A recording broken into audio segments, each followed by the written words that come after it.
And now to breaking news. A South Carolina judge has ruled that former Trump White House Chief of Staff Mark Meadows is going to have to testify before that Georgia grand jury. NBC's Blayne Alexander joins us now from Atlanta.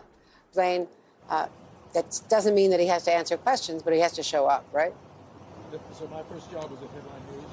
Yeah, that's right. Well, we do not know when that date is going to take place, but we do know that he's not going to appear until sometime after November 8th. That's because the whole investigation here, the DA has said that she's in a so-called quiet period until sometime after the midterm election to avoid any sort of appearance of influencing the election. I spoke with a spokesperson from her office, and he reiterated that timing. But remember, he had been ordered already by a Fulton County judge to appear several weeks ago, but Mark Meadows has been fighting that subpoena back home in South Carolina before a judge there. Well, today what happened, Andrea, is that the judge essentially in South Carolina sided with the Fulton County judge, saying that he does, in fact, have to honor that subpoena.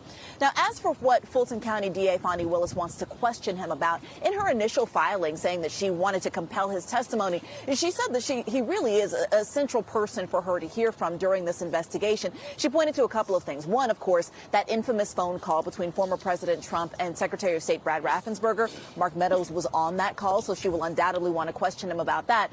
But a couple of other things as well, one of them being an unannounced visit that Mark Meadows made to Cobb County in the weeks after the 2020 election, essentially wanting to come in and see an audit, supervise an audit. He was denied access. It wasn't open to the public. She noted that she wanted to talk to him about that, as well as speaking to the Justice Department, saying that there was election fraud here in Georgia. So certainly a wide scope of things that she's going to want to question him on. And really the whole umbrella kind of reasoning of it all is that she said numerous times she wants to talk to anybody who was close to the former president in those days following the election, somebody who was in his inner circle, and certainly as the former chief of staff, Mark Meadows fits that bill. And so again, we're waiting to see when his testimony will take place, but sometime after November 8th. Andrea.